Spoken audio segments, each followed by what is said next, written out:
Hi, my dear students. Civilizations we know very well.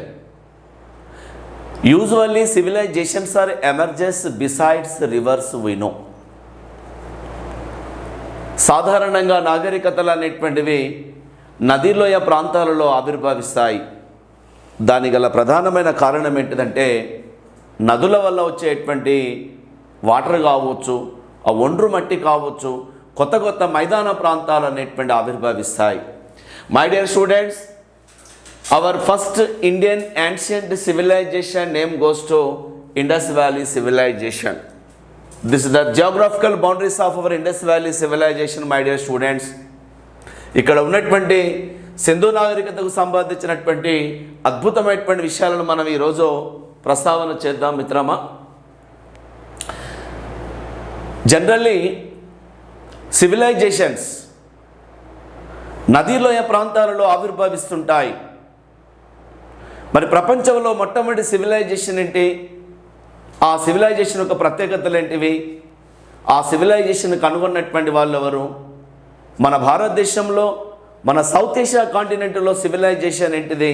ఇవన్నీ విషయాలను కూడా మనం ఈ యొక్క క్లాస్లో కంటెంట్లో మనం డిస్కషన్ చేద్దాం. My dear students, Indus valley civilization major phase BC 2600 to 1900 BC బెటా. ఇండస్ వ్యాలీ సివిలైజేషన్లో మనం చూస్తున్నాము. మీకు తెలిసినటువంటి ప్రాంతాలు చాలా ఉంటాయి చిన్న. ఇందులో కనుక మనం గమనించినట్లయితే some of the important places of our Indus valley civilization name goes to Mohenjodaro. మనం బాగా పరిశీలిస్తుంటాం. మొహెంజోదారో అనేటువంటి ప్రాంతం, కోర్టు డిజియన్, చన్హుదారు అనేటువంటి ప్రాంతం అన్న సంగతిని చెప్పేసేయండి. చన్హుదారు అనేటువంటి ప్రాంతం, గనేరివాలియా అనేటువంటి ప్రాంతం అని చెప్పేసేయండి సార్. చాలా ఇంపార్టెంట్ ప్లేసెస్ అనేటువంటివి ఇవన్నీ కూడా మనకి ఇక్కడ. దొలవీర్ అనేటువంటి ప్రాంతం, ఇది గుజరాత్ ప్రాంతానికి సంబంధించినటువంటి ప్రాంతం. Recently 2021 on July 27th Dholavira identified as the world heritage monument as a 48th అని చెప్పేసేయండి. 40వ ప్రపంచ వారసత్వ సంపదగా గుర్తించబడేటువంటి ప్రాంతం ఏంటి సార్ అంటే దొలవీర్ అనేటువంటి ప్రాంతాన్ని మీరు 100% గుర్తించండి చిన్న. చూసిర్రా ఇక్కడ హరప్పా అనేటువంటి ప్రాంతం కావచ్చు, మొహెంజోదారో అనేటువంటి ప్రాంతం కావచ్చు, కోటి డిజియన్ అనేటువంటి ప్రాంతం కావచ్చు, చన్హుదారో అనేటువంటి ప్రాంతం కావచ్చు, ఆమ్రి అనేటువంటి ప్రాంతం కావచ్చు, అండ్ ఆల్సో వెరీ ఇంపార్టెంట్ చిన్న బాలాకోట్ అనేటువంటి ప్రాంతం కావచ్చు, and one of the important ఇంకా ఏంటి సార్ అంటే గాజీషా అనేటువంటి ప్రాంతాలు కావచ్చు. గాజీషా అనేటువంటి ప్రాంతం అని చెప్పేసేయండి. These are the places are located Pakistan in our west Pakistan region అన్న సంగతిని చెప్పండి. చూసారా, మన హరప్పా అనేటువంటిది బిడ్డ, హరప్పా అనేటువంటిది రావి నది ఒడ్డున వెలిసిందన్న సంగతిని చెప్పండి. ఈ మొహెంజోదారో అనేటువంటిది సింధు నది రివర్ ఒడ్డున వెలిసిందన్న సంగతిని చెప్పండి. దొలవీర్ అనేటువంటిది రాన్ ఆఫ్ కచ్ అనేటువంటి నది ఒడ్డున వెలిసిందన్న సంగతిని చెప్పండి సార్. ఇక్కడ అంటే రూపార్, ఈ రూపార్ అనేటువంటిది మన యొక్క రూపార్ అనేటువంటి ప్రాంతం ఏదైతే ఉన్నదో మన పంజాబ్ ప్రాంతానికి సంబంధించినటువంటిది. ఆ యొక్క బియాస్ అనేటువంటి రివర్ ఒడ్డున ఉంటుంది చిన్న బియా. ఇట్లా రాఖీ గారి అనేటువంటి ప్రాంతం తీసుకోండి సార్. రాఖీ గారి రీసెంట్లీ ఇటీవల కాలంలో రాఖీ గారి అనేటువంటి ప్రాంతాన్ని కనుగొన్నది ఎవరు సార్ అంటే అమరేంద్రనాథ్ అనేటువంటి ఆర్కియాలజిస్ట్. ఆ రాఖీ గారికి ఉన్న ప్రత్యేకత ఏంటంటే ఇట్స్ లొకేటెడ్ హర్యానా స్టేట్ అన్న సంగతిని చెప్పండి మిత్రులారా. Haryana state the biggest place of Indian places అన్న సంగతిని చెప్పండి. The biggest place of Indian places అన్న సంగతిని మనం గుర్తుంచుకుందాం సార్. ఇండియన్ ప్లేసెస్ సింధు నాగరికతలో మన భారతదేశంలో బయలుపడ్డ అతిపెద్ద ప్రాంతం ఏంటి సార్ అంటే రాఖీ గారి అనేటువంటి ప్రాంతం అన్న సంగతిని చెప్పండి. ఈ రాఖీ గారి అనేటువంటి ప్రాంతాన్ని అమరేంద్రనాథ్ అనేటువంటి పురావస్తు పండితుడు దీన్ని కనుగొంటాడు చిన్న. అమరేంద్రనాథ్ అనేటువంటి వాడన్న సంగతిని చెప్పండి. అమరేంద్రనాథ్ అనేటువంటి వాడు చాలా ఇంపార్టెంట్ సార్. ఇది మాత్రం మీరు చెప్పాల్సిందే. అమరేంద్రనాథ్ అనేటువంటి ఆర్కియాలజిస్ట్ అనేటువంటి వాడి యొక్క రాఖీ గారు అనేటువంటి ప్రాంతాన్ని కనుగొంటాడు మిత్రమా. దయచేసి మీరు ఇవన్నీ కూడా చెప్పేసేయండి. ఓకే, సో ఇంత పెద్ద సివిలైజేషన్ పైన మనం మాట్లాడుతున్నాం. మన సబ్ ఇన్స్పెక్టర్ ఆఫ్ పోలీస్, మన సివిల్ సర్వీస్ స్టాండర్డ్లో మనకు ఉన్నటువంటి సెంట్రల్ సైడ్ ఎగ్జామినేషన్లో ఈ యొక్క సివిలైజేషన్ పైన క్వశ్చన్స్ అడుగుతూ ఉంటాడు. కాబట్టి 100% మనము ఆన్సర్ తీసుకునేటువంటి ప్రయత్నం చేద్దాం మిత్రమా. ఓకేనా? Right my dear students.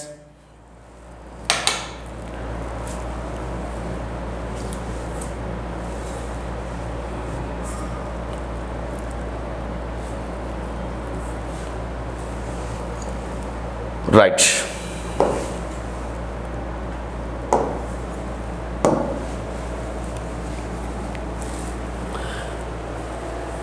Now, civilizations.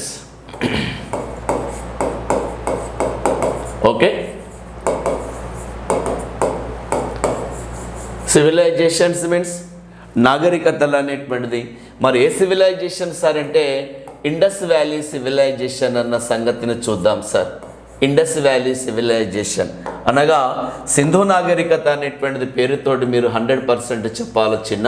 Sindhu నాగరికత అనేటువంటిది, ఈ సింధు నాగరికతకు సంబంధించి పీరియడ్ ఎప్పుడు సార్ అంటే BC 2300 to 1750 according to carbon dating system అన్న సంగతిని చెప్పండి.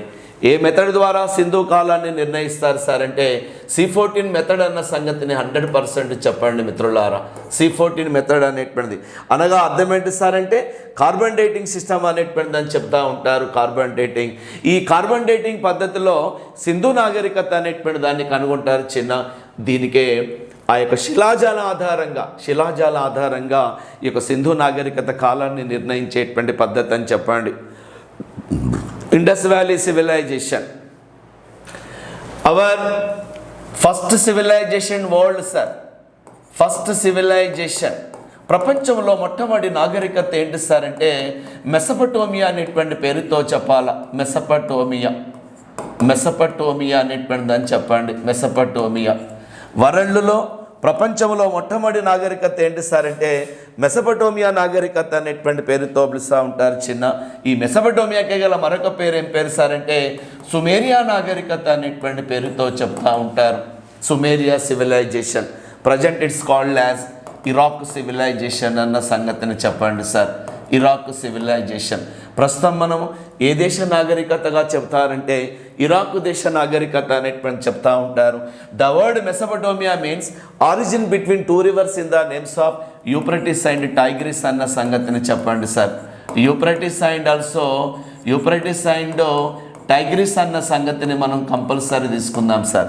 యూప్రటిస్ మరియు టైగ్రిస్ అనేటువంటి 2 నదుల మధ్య ఏర్పడేటువంటి భూభాగాన్ని ఏమంటారు సార్ అంటే అదే మన యొక్క మెసపటోమియా అనే పేరుతో పిలుస్తారు సార్.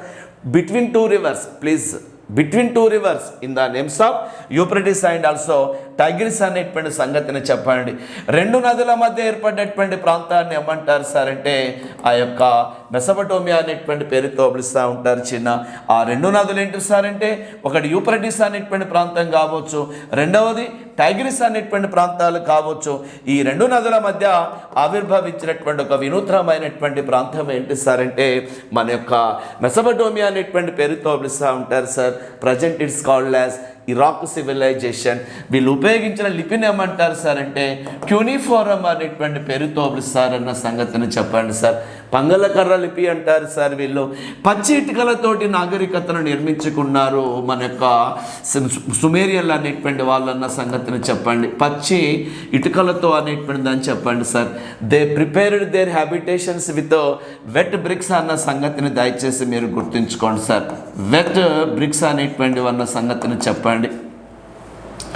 పచ్చేటికలతోటి నాగరికతను కన్స్ట్రక్ట్ చేసుకున్నటువంటి వాళ్ళు ఎవరు సార్ అంటే మెసపటోమియన్లు అనేటువంటి వాళ్ళన్న సంగతిని చెప్పండి sir. It's the first civilization world and also జనరల్గా దీనికి కాంటెంపరీగా ఉన్నటువంటి అనేటువంటి విషయాన్ని కూడా మనం చెప్పుకోవచ్చు మిత్రమా. అదేవిధంగా ఇక్కడ సెకండ్ సివిలైజేషన్ ఏంటి సార్ అంటే ఈజిప్ట్ సివిలైజేషన్ అన్న సంగతిని చెప్పండి సార్. ఈజిప్ట్ సివిలైజేషన్ ప్రపంచంలో 2వ నాగరికత ఏంటి సార్ అంటే Egypt civilization. The gift of Egypt civilization అని దేన్ని అంటారంటే the gift of Egypt civilization, ఈజీవై, very very important sir. Egypt civilization అనేటువంటిది అని చెప్పండి sir. The gift of Egypt civilization ఏంటి సార్ అంటే నైలో రివర్ అనేటువంటి పేరుతో చెప్తారు చిన్న. ప్రపంచంలో అతి పొడవైన నది ఏంటంటే నైలు నది. ఆ నైలు నది ఒడ్డున వెలిసినటువంటిదే ఈజిప్ట్ దేశం. It was the second civilization in world and the first civilization Africa continent. Name goes to ఏంటి సార్ అంటే అదే మన యొక్క ఈజిప్ట్ సివిలైజేషన్ అనేది అని చెప్పండి. ఈ ఈజిప్ట్ వాళ్ళు రాసే పద్ధతిని ఏమంటారంటే హీరోగ్లిఫిక్స్ అనేటువంటి పేరుతో పిలుస్తారన్న సంగతిని చెప్పండి. అందమైన రాత రాస్తారు వాళ్ళు, హీరోగ్లిఫిక్స్ అనేటువంటిది. ఈజిప్ట్ దేశ సమాధులను ఏమంటారంటే పిరమిడ్స్ అనేటువంటి పేరుతో పిలుస్తారు మిత్రమా, గుర్తుంచుకోండి. పిరమిడ్స్ అనేటువంటి ప్రపంచంలో అతిపెద్ద పిరమిడ్ ఏంటంటే గీజా పిరమిడ్ అన్న సంగతిని చెప్పండి. గీజా పిరమిడ్ అనేటువంటిది అని చెప్పండి. Giza pyramid. ఈ గీజా పిరమిడ్ ఎవరికి సంబంధించిందంటే తుతన్ఖామెన్ అనేటువంటి ఫారోకు సంబంధించింది మిత్రులారా, గుర్తుంచుకోండి. ప్రపంచంలో మరి ఇక్కడ పిరమిడ్లు అనేటువంటివి ఈజిప్ట్ దేశానికి చెందినటువంటివి. ఆ ఈజిప్ట్ దేశ రాజులను ఏమంటారంటే ఫారోలు అనేటువంటి పేరుతో పిలుస్తారన్న సంగతిని చెప్పండి. First civilization Mesopotamia, second civilization Egypt civilization and China civilization origin beside Hwang Ho river and Crete civilization present called as Greek civilization. The first South Asian continent civilization my dear students. దక్షిణాసియా ఖండంలో తొలి నాగరికత ఏంటి sir అంటే first South Asian continent. South Asian continent.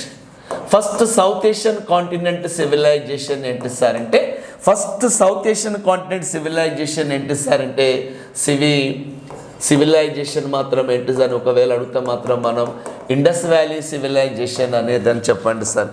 దక్షిణాసియా ఖండంలో మొట్టమొదటి నాగరికత ఏంటంటే మన యొక్క సింధు నాగరికత అనేటువంటి పేరుతో పిలుస్తుంటారు సార్.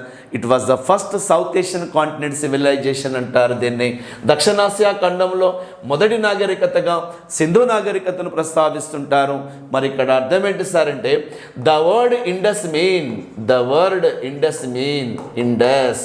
అసలు సింధు అంటే ఏందని అడిగండి చిన్న ఒకసారి. ఇండస్ అంటే రిజర్వాయర్ అన్న సంగతిని చెప్పండి సార్. రిజర్వాయర్. సింధు అంటే అర్థం ఏంటి సార్ అంటే రిజర్వాయర్ అనేటువంటి పేరుతో రిజర్వాయర్ అనేటువంటిది అని చెప్పండి సార్. రిజర్వాయర్. ఇండస్ అంటే అర్థం ఏంటి సార్ అంటే రిజర్వాయర్ అనేటువంటి పేరుతో మాత్రం మీరు 100% చెప్పాలా సార్ ఇక్కడ. మరి ఈ సింధుకు it was origin in the place of Tibet country అన్న సంగతిని గుర్తుంచుకోండి సార్. టిబెట్ దేశంలోని కైలాసగిరులలో పుడుతుందన్న సంగతిని చెప్పండి. కైలాస హిల్స్ అనేటువంటి దగ్గర మానస సరోవరం అనేటువంటి విషయాన్ని ఖచ్చితంగా చెప్పండి సార్. మానస సరోవరం అన్న సంగతిని చెప్పండి సార్. టిబెట్ దేశంలోని కైలాసగిరులకు మానస సరోవరం అనేటువంటి ప్రాంతంలో ఈ యొక్క ఏది సార్ అంటే మన యొక్క సింధు నది అనేటువంటి ప్రవేశించింది, ఆవిర్భవించింది అన్న సంగతిని చెప్పండి. ఈ యొక్క సింధు నదికి సబ్ రివర్స్ ఏంటివని అడుగుతా ఉన్నాడు చిన్న. సబ్ రివర్స్ సింధు నది యొక్క ఉపనదులు ఏంటివని అడిగితే మాత్రం మీరు 100% చెప్పండి అబ్బా. రావి రివర్ అన్న సంగతిని గుర్తుంచుకోండి. రావి రివర్. సట్లెజ్ రివర్ అన్న సంగతి. Sutlej river, Ravi river, Sutlej river and Jhelum river అనేటువంటి పేరుతో చెప్పండి అబ్బా. జీలం రివర్. బియాస్ రివర్ అనేటువంటి పేరుతో చెప్పండి. Beas river, Ravi river, Sutlej river, Jhelum river, Beas river, Chenab అనేటువంటి పేరుతో చెప్పండి అబ్బా. Chenab river. These are the 5 rivers are recognized as the sub rivers to Indus rivers అని చెప్పండి. సింధు నది యొక్క ఉపనదులు ఏంటివంటే మాత్రం ఖచ్చితంగా మీరు అవి చెప్పాల్సిందే బిడ్డ. ఓకేనా. దక్షిణాసియా ఖండంలో మొట్టమొదటి నాగరికత widest civilization in our world name goes to Indus valley civilization అని చెప్పేసేయండి. ఇక్కడ ఇండస్ అంటే జలాశయం అనేటువంటి పేరు మాత్రం మీరు 100% చెప్పాలి. చిన్న జలాశయం అనేటువంటి పేరుతో పిలుస్తుంటారు. ఓకేనా. మరి ఇంత గొప్ప నాగరికతకు సంబంధించి మరి ఎవరు సార్ ఇక్కడ కనుగొన్నటువంటి వాళ్ళు ఎవరు, దీనికి ఉన్నటువంటి ప్రత్యేకతలు ఏంటిది అనేటువంటి దానితో కూడా మనం మాట్లాడుకుందాం చిన్న.